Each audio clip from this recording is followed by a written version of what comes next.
इस दुनिया की सबसे अनमोल वस्तु, ऐसी चीज जिसके बारे में सबसे ज्यादा कहानियां किस्से सुने गए, लेकिन हम में से आम आदमी ने ना तो उसको कभी देखा और ना ही कभी कोई उसकी कीमत लगा पाया, क्योंकि वह कभी न बेचा गया और ना ही खरीदा गया। इसीलिए उसे अनमोल कहा जाता है और उसका नाम है कोहिनूर। तो आज हम बात करेंगे किस्सा एक कोहिनूर। कोहिनूर यानी कि रोशनी का पहाड़। कोह कोह ए नूर, ये नाम कोहिनूर सबसे पहले इस हीरे को किसने दिया? नादिर शाह ने सबसे पहले इसे कोहनूर का नाम दिया।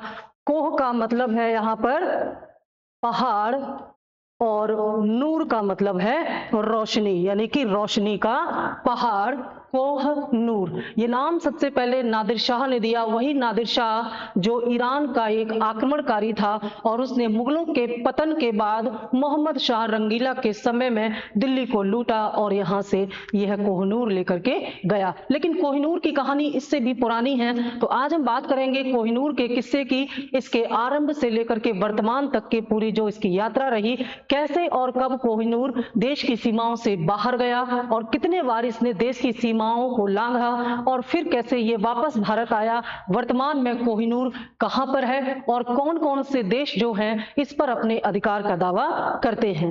क्या कभी भारत को कोहिनूर मिल पाएगा? क्या भारत कभी कोहिनूर पर अपना दावा सिद्ध कर पाएगा? इस पर भी हम आगे चर्चा करेंगे। सबसे पहले कोहिनूर की जो शुरुआत होती है, कोहिनूर कहां से निकला, तो इसके बारे में ये माना जाता है कि ये गोलकुंडा की कोलार की खदानों से निकला। भारत में जो गोलकुंडा की खदानें हैं दक्षिण भारत में, वहां की खदानों की खुदाई में पहली बार कोहिनूर पाया गया।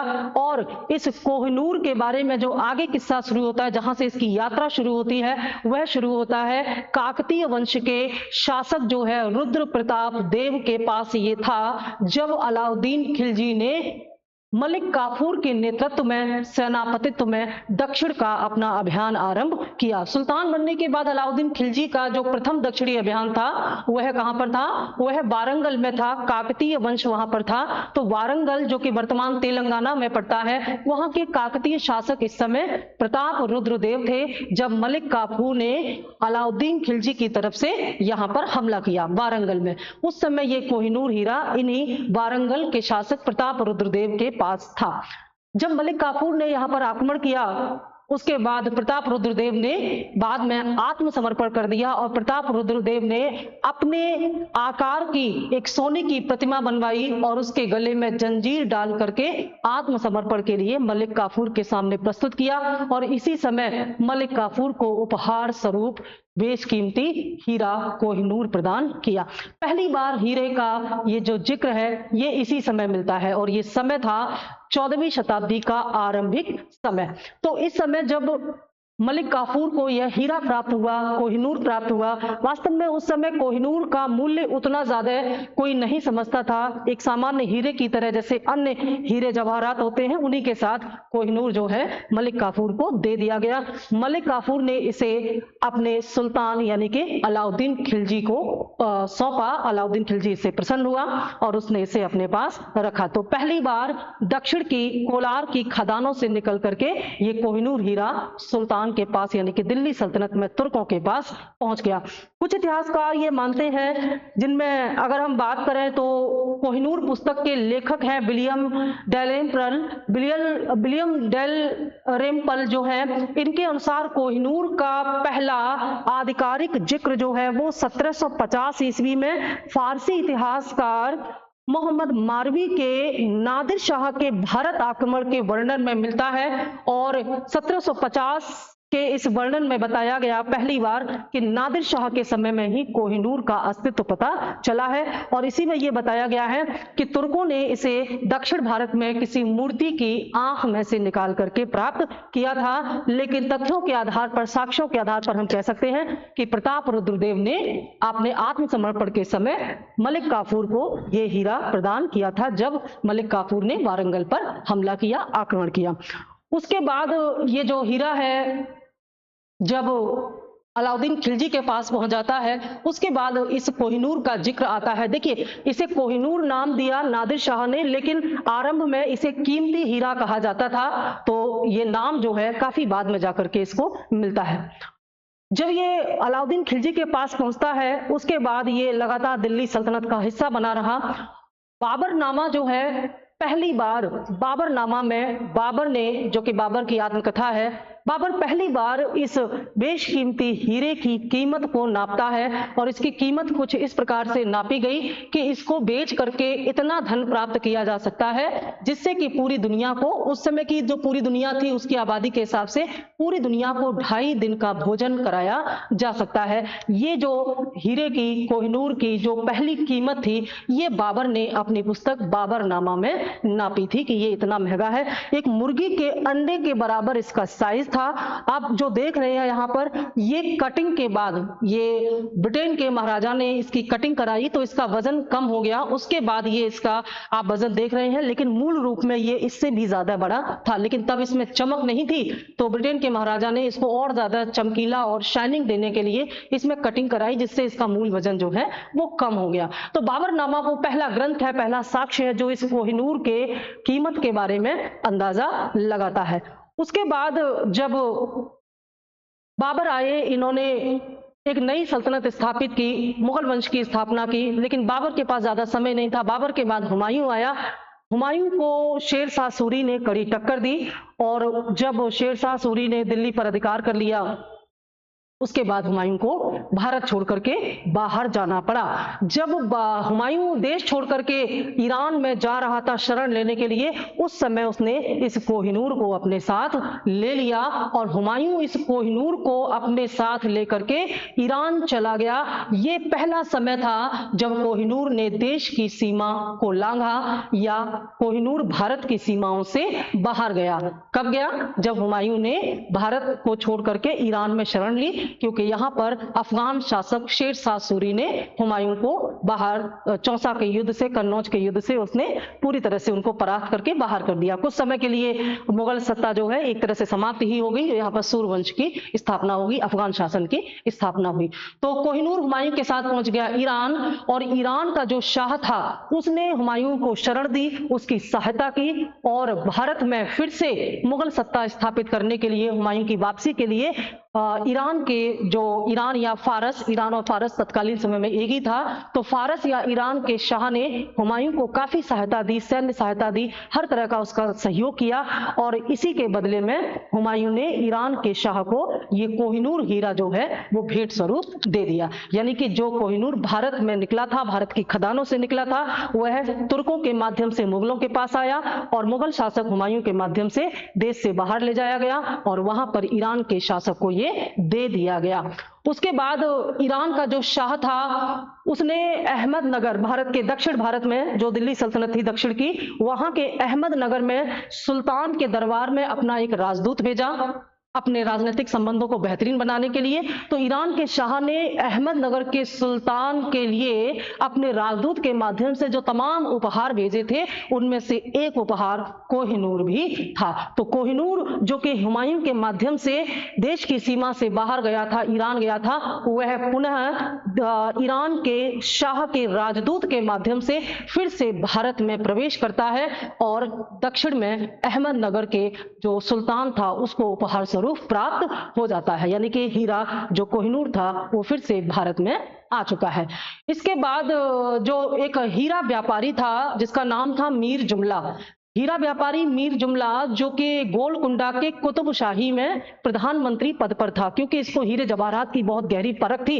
तो जो कुतुबशाही वंश के जो सुल्तान थे गोलकुंडा के, उन्होंने इसको अपने शाही खजाने का हेड बना दिया। तो शाही खजाने का जब हेड बना दिया तो इसकी नजर में वो कोहिनूर भी आया जो यहाँ पर मौजूद था और इस कोहिनूर के मूल्य को मीर जुमला समझ चुका था, क्योंकि वह हीरे का पारखी था।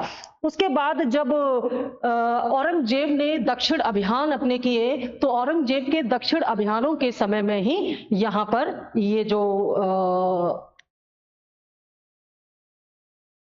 दक्कन का जो मुगल गवर्नर था उसके पास जो है इसने इसको दिया। कहने का मतलब ये है कि सुल्तान जो है कुतुब शाही वंश का जो सुल्तान था उसके पास ये हीरा पहुंच चुका था और मीर जुमला के माध्यम से यह हीरा वापस मुगलों के पास पहुंचा था। जब ये वापस मुगलों के पास पहुंचा, देखिए मुगलों के पास कैसे पहुंचा, क्योंकि औरंगजेब उस समय जब दिल्ली का मुगल शासक शाहजहां था उस समय उसने अपने पुत्र औरंगजेब को दक्षिण दक्कन अभियान पर भेजा। तो औरंगजेब इस समय अपने दक्कन अभियान पर था और उसी समय मीर जुमला ने औरंगजेब यानी कि मुगलों के साथ अपने मैत्री संबंध अच्छे करने के लिए उसने ये कोहिनूर हीरा औरंगजेब को भेंट स्वरूप दिया। औरंगजेब इस समय युवराज के रूप में था और युवराज औरंगजेब ने यह कोहिनूर हीरा दिल्ली ले जाकर के मुगल बादशाह शाहजहां को भेंट किया। शाहजहां इससे काफी ज्यादा प्रभावित हुआ और शाहजहां ने इसे अपने तख्ते ताउस में जड़वा दिया। तख्ते ताउस एक सिंहासन था जिस पर बादशाह बैठता था, तो उस तख्ते ताउस में अन्य महत्वपूर्ण हीरे जवाहरात रूबी आदि के साथ इस कोहिनूर को भी शाहजहां ने जड़वा दिया। तो ये पहुंच गया तख्ते ताउस में।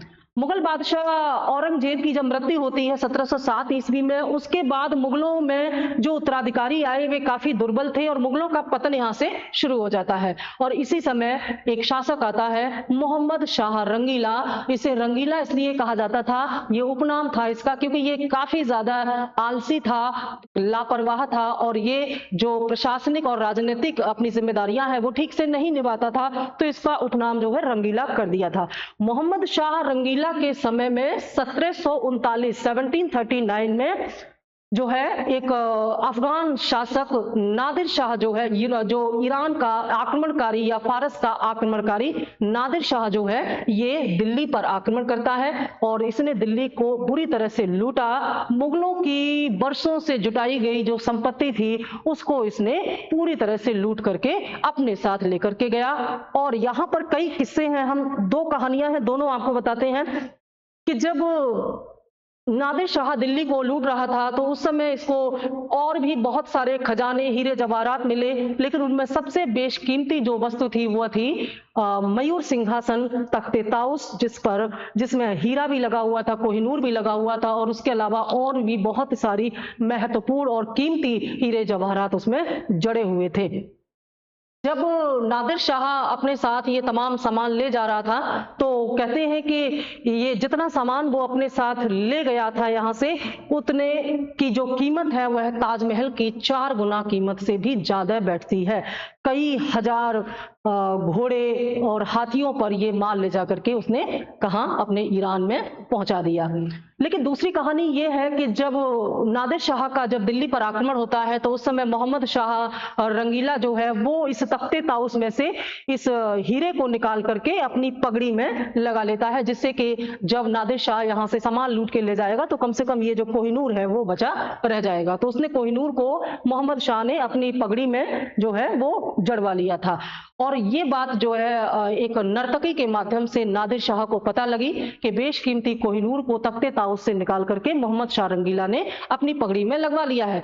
नादिर शाह ने जब वापस दिल्ली से वापस ईरान जाने की जब समय आया तो उसने मोहम्मद शाह रंगीला से कहा कि आओ हम मित्रता के नाते अपनी पगड़ियां बदल लेते हैं। हमारे ईरान में एक चलन है कि जब हम किसी के साथ मैत्री करते हैं, मैत्री संबंध करते हैं तो क्या करते हैं, अपनी पगड़ियां या टोपी आपस में बदल लेते हैं।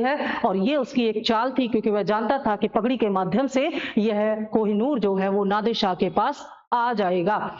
तो पगड़ी बदलते समय जब नादिर शाह ने मोहम्मद शाह रंगीला की पगड़ी को अपने सिर पर रखा, उसी समय उसमें से जो कोहिनूर था वो वहां पर गिर गया। और जब वो गिरा तो नादिर शाह की नजर उस पर पड़ी और उसी समय उसने कहा कि ये क्या है, रोशनी का पहाड़। इतनी जबरदस्त रोशनी, लाइट उसमें से निकली कि उसके मुंह से निकला कि ये कोहनूर यानी कि रोशनी का पहाड़ है। और वहीं पहली बार इसको नाम मिला कोह ए नूर। ये कोह ए नूर फिर आगे चल करके कोहिनूर के नाम से जाना गया। तो नादिर शाह वो पहला व्यक्ति था जिसने कोहिनूर को कोहिनूर नाम दिया। इससे पहले यह बेशकीमती हीरे के नाम से ही जाना जाता था। अब यहां से कोहिनूर इस नादिर शाह के साथ चला जाता है ईरान में या फारस में। जब ये वहां पर अपने साथ इसको फारस में लेकर के गया तो कहते हैं कि नादिर शाह ने अपनी पत्नी, अपनी बेगम से पूछा कि इस कोहिनूर की कीमत क्या होगी। तो उसने कुछ अलग अंदाज में इसकी कीमत बयान की। वह कहती है कि ईरान के 5 सबसे ताकतवर लोगों को लाया जाए और उनको 5 पत्थर दिए जाएं। पूरी ताकत के साथ वे जब पत्थर को उछालेंगे, वे पत्थर जितनी दूर तक जाएंगे और उन 5 पत्थर के बीच में जो खाली जगह होगी, उस खाली जगह में पूरी तरह से सोना और जवाहरात भर दिए जाएं। उनके मूल्य के बराबर इस अकेले एक कोहिनूर का मूल्य होगा। कुछ अलग ही तरीके से उन्होंने इसकी कीमत को बयां किया। कुल मिलाकर के ये बेशकीमती हीरा पहली बार नादिर शाह के पास पहुंचा तो उसने इसके मूल्य को समझा। नादिर शाह इस कोहिनूर को अपने बाजूबंद के साथ अपनी बाह में पहनता था। लेकिन कहते हैं इस कोहिनूर के साथ दुर्भाग्य भी जुड़ा हुआ था, क्योंकि ये जब किसी के साथ रहा तो उसको तबाह करके ही गया। पहले तो बुलंदियों तक, आकाश की ऊंचाइयों तक पहुंचा और उसके बाद पतन भी शुरू हुआ जिसके पास ये कोहिनूर रहा। ये कोहिनूर जब हुमायूं के पास था तो किस तरह से हुमायूं का पतन हुआ, निर्वासित जीवन जीना पड़ा। उसके बाद शाहजहां का आया। शाहजहां के पुत्रों में किस प्रकार से उत्तराधिकार का युद्ध हुआ। स्वयं शाहजहां किस प्रकार से अपने जीवन के अंतिम दिनों में दुख सहते हुए मृत्यु को प्राप्त हुआ। और उसके बाद फिर ये जब मुगलों के पास रहा तो मुगलों का यहाँ से पतन शुरू हुआ। और जब नादिर शाह के पास गया तो जब ये नादिर शाह के पास था तो एक अफगान सेनापति ने छुप करके चाकू का वार करके नादिर शाह की हत्या कर दी। और नादिर शाह की हत्या होने के साथ ही ये जो हीरे के कोहिनूर के साथ एक जो कहानी जुड़ी हुई थी कि ये जिसके पास रहता है उसको बर्बाद कर देता है, तो ये एक कहीं ना कहीं सही होता दिखाई देता है। जब ये ईरान में था और यहाँ पर हत्या हो जाती है ईरान के नादिर शाह की, वहाँ के शासक की, तो उसके बाद नादिर शाह का पोता था शाहरुख, और नादिर शाह का पोता शाहरुख मिर्जा अपने पिता के, अपने दादा के उत्तराधिकारी के रूप में फारस की गद्दी पर बैठने का प्रयास करता है, जिसके लिए उसको काफी संघर्ष करना पड़ता है। तो नादिर शाह के पोते शाहरुख मिर्जा को ईरान की गद्दी पर बिठाने में अफगानी सरदार अहमद शाह अब्दाली उसकी सहायता करता है। और इसके बदले में शाहरुख मिर्जा जो है वो इस कोहिनूर को अहमद शाह अब्दाली को उपहार स्वरूप दे देता है। कहानी थोड़ी सी लंबी है, लेकिन अगर आप इससे जुड़े रहेंगे तो पूरी कहानी, पूरा किस्सा जो है आपके दिमाग में बैठ जाएगा कोहिनूर की जर्नी का। तो जो नादिर शाह का उत्तराधिकारी शाहरुख मिर्जा था, उसने अहमद शाह अब्दाली को ये कोहिनूर उपहार स्वरूप दिया, क्योंकि अहमद शाह अब्दाली ने ये उस शाहरुख मिर्जा की उसकी गद्दी प्राप्त करने में सहायता की थी। अब ये कोहिनूर ईरान या फारस से अफगानिस्तान में आ चुका था और अहमद शाह अब्दाली के हाथ में ये पहुंच चुका था। उसके बाद जब अहमद शाह अब्दाली की मृत्यु हो जाती है, फिर उसका जो पोता है शाह शुजा ने के पास ये जब कोहिनूर होता है, अहमद शाह अब्दाली का उत्तराधिकारी शाह शुजा, उसके पास ये कोहिनूर आ जाता है। और अफगानिस्तान और तत्कालीन पंजाब की जो सीमाएं हैं वो आपस में मिली हुई थी और पंजाब में सिख राज्य की स्थापना हो चुकी थी, जहां पर भारत के जाबाज शासक रंजीत सिंह शासन कर रहे थे। शाह शुजा जो है अहमद शाह अब्दाली का जो उत्तराधिकारी था, पोता था शाह शुजा, जब यह अफगानिस्तान की गद्दी के लिए संघर्ष कर रहा होता है तो इसने भारत के महाराजा रंजीत सिंह से सहायता मांगी और महाराजा रंजीत सिंह ने सैन्य सहायता के द्वारा शाह शुजा को अफगानिस्तान की गद्दी पर बैठने में उसकी सहायता की। और इस बात से प्रसन्न होकर के शाह शुजा ने उपहार स्वरूप ये कोहिनूर भारत के जो सिख शासक थे तत्कालीन महाराजा रंजीत सिंह, उनको उपहार स्वरूप सौंप दिया। दूसरी बार फिर से ये भारत में आया, यानी कि जो ये कोहिनूर था वापस रंजीत सिंह के माध्यम से भारत में आया। और रंजीत सिंह का शासन जब हम पंजाब पर देखते हैं, एक समय चरम पर था। रंजीत सिंह ने बड़े विशाल सिख साम्राज्य की स्थापना की, बहुत ही प्रशासनिक सुसंगठित तरीके से उन्होंने यहाँ पर शासन चलाया। लेकिन अपने जीवन के अंतिम दिनों में महाराजा रंजीत सिंह बुरी तरह से बीमार हुए, और जब ये बीमार हुए तो कहा जाता है कि काशी के एक ज्योतिषी ने महाराजा रंजीत सिंह को ये सलाह दी कि ये जो कोहिनूर है, ये जिसके पास भी रहता है उसको बर्बाद कर देता है, आप इसे मंदिर में, जगन्नाथपुरी का जो मंदिर है वहां पर इसको रखवा दें, मूर्ति में जड़वा दें, तो आपका स्वास्थ्य ठीक हो जाएगा। और अब तक कोहिनूर की चर्चाएं जोर जोर से होने लगी थी, और ये चर्चा जो है अंग्रेजों के कान में भी लग चुकी थी। तो महाराजा रंजीत सिंह की बीमारी जो है वो इतनी ज्यादा हो चुकी थी, वो शारीरिक रूप से अशक्त थे, और वो इस ज्योतिषी की बात मानने को तैयार भी हो गए थे कि इस कोहिनूर को जो है जगन्नाथपुरी के मंदिर में, मूर्ति में लगवा दिया जाएगा। लेकिन जब ये खबर अंग्रेजों को मिली तो उन्होंने सोचा कि अगर ये मंदिर में पहुंच गया तो एक धार्मिक आस्था का विषय हो जाएगा, और वापस वहां से इसको लाना बहुत ही मुश्किल हो जाएगा। उन्होंने महाराजा रंजीत सिंह को ऐसा करने से रोका और सिख राज्य में हस्तक्षेप किया। हालांकि सिख राज्य में हस्तक्षेप के अंग्रेजों के पास और भी कई कारण थे, लेकिन इतिहासकार मानते हैं कि उनमें से ये भी एक कारण था कि अंग्रेज किसी भी कीमत पर ये कोहिनूर पंजाब से पूरी जाने देना नहीं चाहते थे। बाद में जब महाराजा रंजीत सिंह की मृत्यु हो जाती है, उसके बाद सिख युद्ध शुरू होते हैं, आंग्ल सिख युद्ध शुरू होते हैं, और द्वितीय आंग्ल सिख युद्ध में जो है पंजाब पराजित हो जाता है, और तत्कालीन गवर्नर जनरल लॉर्ड डलहौजी जो है वो यहाँ पर शासन कर रहा होता है। तो लॉर्ड डलहौजी ने पंजाब को जब पराजित किया सिख युद्ध में, सिख जब पराजित हुए तो लॉर्ड डलहौजी ने इनके साथ संधि की, और उसी संधि के तहत जो महाराजा रंजीत सिंह के अल्प आय पुत्र थे महाराजा दिलीप सिंह को एक प्रकार से संरक्षक के तौर पर पेंशन देकर के उनको इंग्लैंड भेज दिया। और यहीं पर संधि के द्वारा यहाँ पर एक युद्ध हुआ था जिसे तोपों के युद्ध के नाम से भी जाना जाता है। तो इस तोपों के युद्ध के बाद सिख पूरी तरह से पराजित हो गए थे, और उसी के बाद फिर महाराजा रंजीत सिंह से उपहार स्वरूप ये जो कोहिनूर है ये आ जाता है डलहौजी के पास। तो पहली बार अंग्रेजों के हाथ में ये लगा, और वो अंग्रेज गवर्नर जनरल था लॉर्ड डलहौजी। तो सिखों से ये सीधे डलहौजी के पास आ जाता है, और डलहौजी इस डायमंड को, इस कोहिनूर को भेज देता है लंदन, महारानी विक्टोरिया के लिए उपहार स्वरूप। उनको प्रसन्न करने के लिए डलहौजी ने ये कोहिनूर हीरा जो है वो एक पानी के जहाज से जो है वो भेज दिया इंग्लैंड। कहते हैं कि इस कोहिनूर की जो कहानी है, जो इसके साथ एक डार्क जो स्टोरी है, वो यहाँ पर जो उसके क्रू मेंबर थे जिस जहाज से ये कोहिनूर इंग्लैंड जा रहा था उन पर भी दिखाई देती है। जहाज के कुछ लोगों को, एक दो लोगों को छोड़ करके बाकी में किसी को नहीं पता था कि जहाज में कोहिनूर है। तो जहाज जब जा रहा था तो उसमें क्रू मेंबर काफी ज्यादा बीमार पड़ गए, उनको कॉलरा हो गया, और कई तो मरणासन्न स्थिति में थे। ऐसा लग रहा था कि ये मर ही जाएंगे, लेकिन कोई समझ नहीं पा रहा था कि अचानक उनको ये परेशानी किस तरह से हुई। तो जैसे तैसे करके फिर ये कोहिनूर जो है वो शिप के माध्यम से इंग्लैंड पहुंचा, और जब ये इंग्लैंड पहुंचा तो वहां पर महारानी विक्टोरिया को इसे उपहार स्वरूप दिया गया।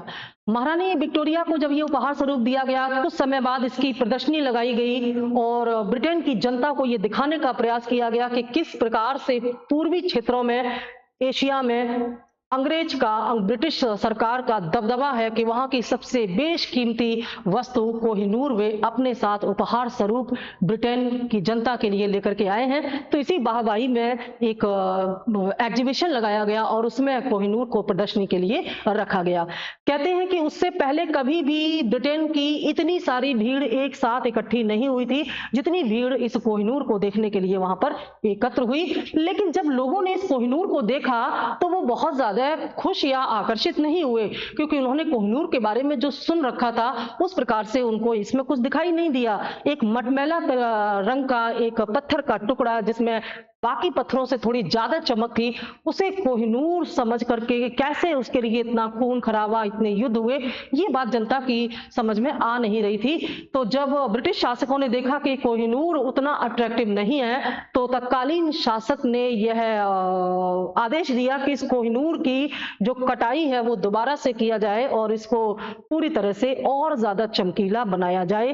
तो उसके बाद फिर इसको फिर से इसकी कटाई की गई, इस कोहिनूर की, और उसके बाद ये अपने असली रूप में, जो कि पहले से ज्यादा चमकीला था, आया। लेकिन अब इसका वजन कम हो चुका था। वर्तमान में 104 ग्रेन इसका वजन है, जबकि पहले ज्यादा था, लेकिन चमक जो है पहले से कई ज्यादा हो गई। उसके बाद फिर इस कोहिनूर को महारानी विक्टोरिया के जो उनका क्राउन था उसमें इस डायमंड को जड़वा दिया गया।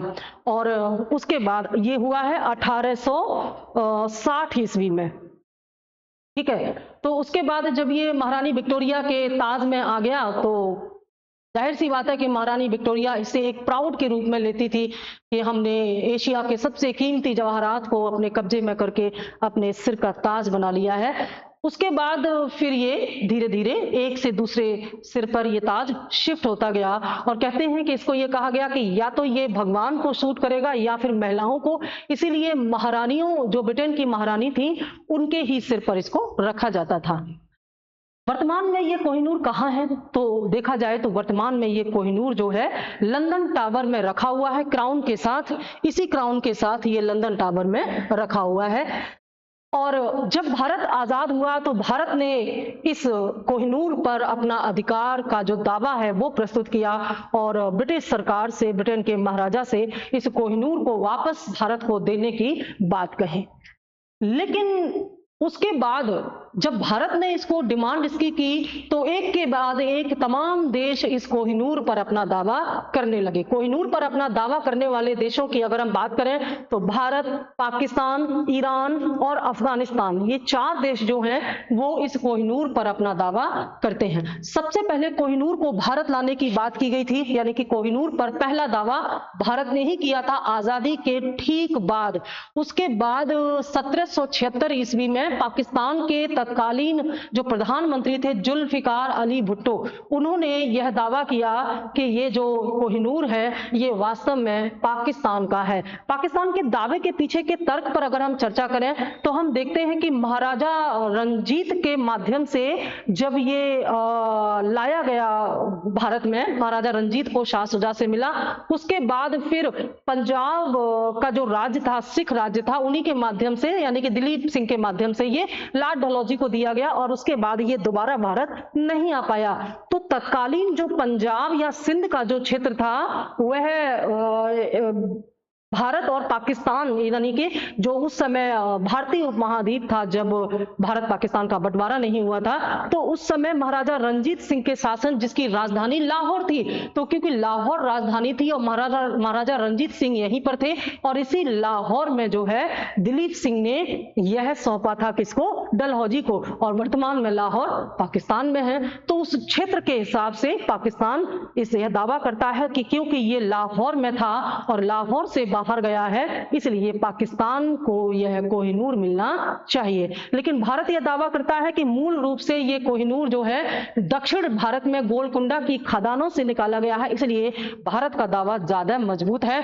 लेकिन धीरे धीरे और भी देश आने लगे, और इनमें वर्ष 2000 में जो तत्कालीन समय में अफगानिस्तान में तालिबानियों की सरकार थी, तो तालिबान कहते हैं कि कोहिनूर हमारा है, क्योंकि अफगानिस्तान के शासक अहमद शाह अब्दाली के पास ये रहा था, और अहमद शाह अब्दाली अफगानिस्तान का शासक था, इसलिए अफगानिस्तान के प्रतिनिधि होने के कारण तालिबान सरकार का इस कोहिनूर पर अधिकार है, और ब्रिटिश सरकार तालिबान को यह कोहिनूर प्रदान करे। उसके बाद फिर ईरान ने भी अपना दावा किया, क्योंकि जो नादिर शाह था वो ईरान का था, तो नादिर शाह का जो ईरान के शासक जो नादिर शाह, और इससे पहले ईरान के शाह के पास ये था, तो नादिर शाह के माध्यम से, क्योंकि ये भारत से गया था कहां पर, ईरान में गया था, तो जाहिर सी बात है कि ईरान भी इस पर अपना दावा करता है। तो एक के बाद एक तमाम देश इस कोहिनूर पर अपना दावा करते हैं, लेकिन अभी तक कोहिनूर के सभी के हाथों से पहुंच से दूर है और ये लंदन के टावर में क्राउन के अंतर लगा हुआ है। अब भविष्य में इस कोहिनूर का क्या होगा, क्या कोहिनूर कभी भारत को मिल पाएगा, इस पर हम केवल अनुमान ही लगा सकते हैं। शायद भारत दुनिया की उस स्थिति में आए, विश्व शक्ति के रूप में आए कि भारत की बात दुनिया माने और समझे, क्योंकि अभी तक अंतर्राष्ट्रीय स्तर पर इस बात का अन्य देश समर्थन नहीं कर रहे हैं। जाहिर सी बात है, जब भारत एक शक्तिशाली देश के रूप में आएगा तो अंतर्राष्ट्रीय संगठन, अंतर्राष्ट्रीय राजनीतिक जो पक्ष है वो भारत के साथ होगा और निश्चित तौर पर उस समय भारत तार्किक आधार पर कोहिनूर को भारत लाने का प्रयास करेगा और ये प्रयास भारत का सफल होगा। तो ये था किस्सा ये कोहिनूर, जो कि न कभी बेचा गया न कभी खरीदा गया, इसकी कीमत का केवल अनुमान ही लगाया जाता है। निश्चित तौर पर इस पर भारत का दावा सबसे मजबूत होना चाहिए। Thank you.